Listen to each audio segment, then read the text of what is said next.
12월은 좀 다르고 싶었는데 첫 거래일도 좀 약세 속에 거래를 마쳤습니다.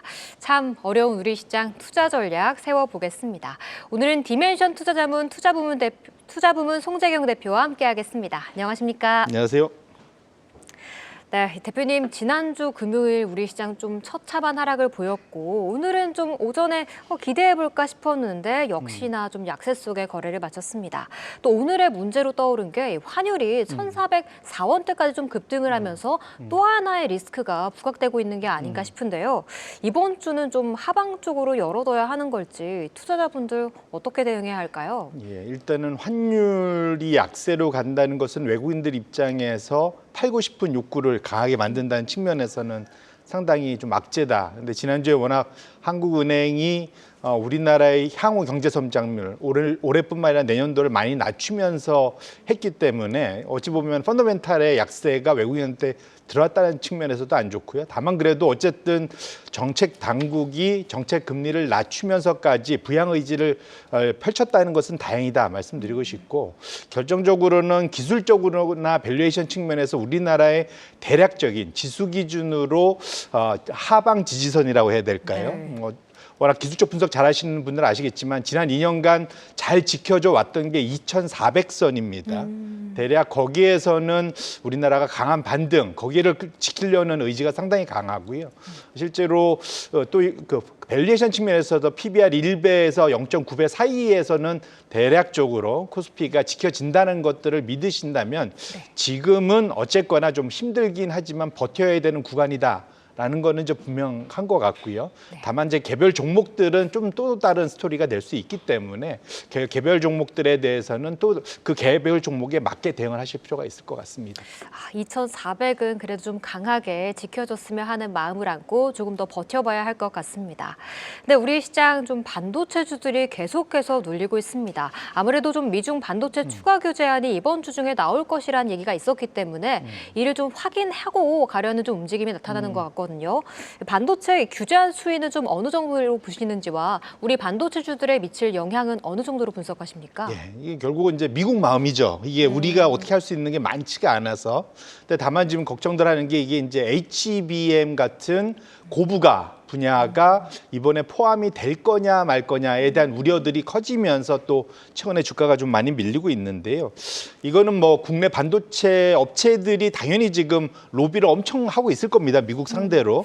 다만 이제 우리나라 정부도 힘을 보태서 좀 그냥 공식적으로라도 여기에 대해서 좀 우리나라 기업들을 좀 방어해주는 그런 노력들이 좀 눈에 보이면 주가 측면에서는 좀 도움이 될 텐데 그런 게 좀 안 보이는 것이 좀 어쨌든 물밑 작업들을 하고야 있겠지만 좀 보여지는 게 주가 방어 측면에서 좀 더 낫지 않을까 좀 싶고요. 네. 두 번째로는 7월 이게 다만 이제 7월 한 20일경부터 이것이 계속 좀 반도체 주가가 살아날만 하면 이제 한 번씩 계속 이게 터져왔거든요. 이게 네. 상당히 좀 7월부터 한 3, 4개월 지속되어 왔던 내용들입니다. 그래서 어찌 보면 제가 기대하는 거는 오히려 이번에 좀 구체적으로 법적으로 이런 규제 내용들이 명확해지면 계산이 된다는 거죠. 네. 그러면 오히려 주가 측면에서는 계산되는 손실은 오히려 단기간에 해소하고 나갈 수가 있거든요. 그런 측면에서는 오히려 빨리 좀 나와서 구체적으로 우리의 손실 폭이 확정되는 것 측면이 앞으로 향후 주가 측면에서는 더 나을 수도 있다라는 그런 기대감도 저 개인적으로 좀 갖고 있습니다. 그렇죠. 계속해서 불확실성이 있었기 때문에 더 눌려왔던 게 있고 그렇기 때문에 명확해진다면 조금 더 확실한 답이 나오지 않을까라고 생각해 보도록 하겠습니다. 근데 이번 달 12월에는 좀 FOMC와 BOJ가 예정돼 있습니다. 연준은 좀 신중한 입장을 전하고 있지만 이번 주 좀 고용지표 나와 봐야 안다는 또 얘기가 나오고 있고 BOJ는 올리겠다고 했지만 엔화가 또 약세로 돌아서면서 이것도 어떻게 좀 명확한 방향성이 나오지 않는 상태거든요. 미국과 일본의 좀 금리 전반과 향후 증시에 미칠 영향은 어느 정도로 보십니까? 결론부터 말씀드리면 이번에 엔캐리드 트레이드 청산 두 번째 쇼크 가능성은 좀 매우 낮다라고 말씀을 드리고 싶은데 첫 번째로는 미국은 지난주에 나왔던 그 PC 물가가 생각보다 예상대로 나오긴 했지만 그 안에 숨어 있는 수포코어 물가 소위 이제 서비스 근원 서비스 물가 주택 뺀 거 이거는 거의 그 연율로 하면 한 4.4%까지 나오면서 5월 달 이후로 지속적으로 좀 우상향을 펼치고 있거든요. 이게 연준이 생각보다 매파적으로 12월 포함해서 내년도로 갈수록 매파적으로 할 가능성이 충분히 있어서 미국의 금리 인하 가능성을 많이 낮춰준다라는 걱정을 분명 하고 있고요. 반면에 일본은 지금 확실하게 이번에 금리를 인상 가능성 아니면 늦어도 1월에 금리 인상 가능성이 더 강해지면서 지금 엔화의 강세가 다시 나타나고 있습니다. 이러다 보니까 미국과 일본의 국채금리 시장 10년물 금리의 격차가 많이 줄어들었어요. 이것이 결국은 엔화 강세로 나타나고 있는데 혹시 차트가 열릴 수 있는지 모르겠는데 이것이 지금 우리가 4월 그러니까 4월 말 5월부터 7월 달 8월까지 있었던 그때와 지금과 다른 거는 지금 제가 차트를 하나 그려왔는데 제가 노란 박스 하나 쳐놨잖아요. 통상은 금리 차가 축소가 되면 지금 일본 금리가 올라가고 미국 금리가 덜 올라가서 축소가 되는 게 검정색 선입니다. 위로 올라가면 통상적으로는 엔화가 강세로 가야 되는데 저 노란색 박스 때는 보면은 엔화가 여전히 같은 약세를 보였다라는 거죠.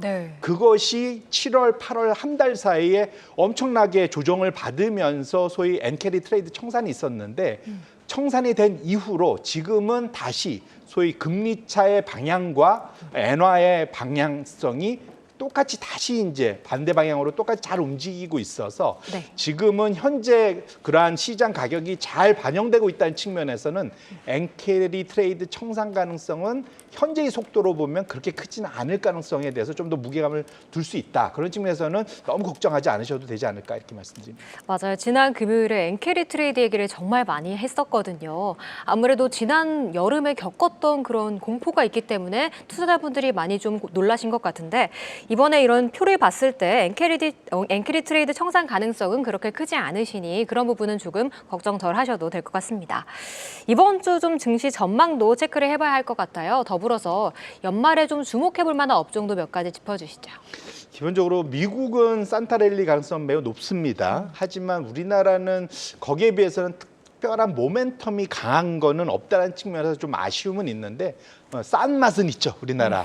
그런 측면에서는 상당히 정중동일 가능성이 좀 있다 말씀을 드리고 싶고 11월 한 달간 지난 한 달간 놓고 보면 미국은 경기 순환주 그다음에 소위 가치주가 상당히 랠리를 많이 펼쳤습니다. 업종으로 보면은 특히 금융, 에너지, 그다음에 산업재 이런 쪽이 생각보다 좋았거든요. 전형적인 가치주들입니다. 그래서 지난 10여 년간 성장주가 우상향했던 상황에서 이제는 가치주로 소위 스타일 로테이션이 되지 않은가 충분히 기대해 볼 만하고요. 그런 측면에서 놓고 보면 우리나라도 시차를 두고 미국을 따라가는 경향이 있기 때문에 국내에서도 그런 유사한 업종과 가치주에 대한 기대, 결국 가치주 플러스 소위 배당주에 대한 관심 지속적으로 가질 필요가 있겠다 이렇게 말씀드립니다. 네, 미국에서와 같이 국내에서도 가치주와 배당주 연말연시 관심 가져보시면 좋을 것 같습니다.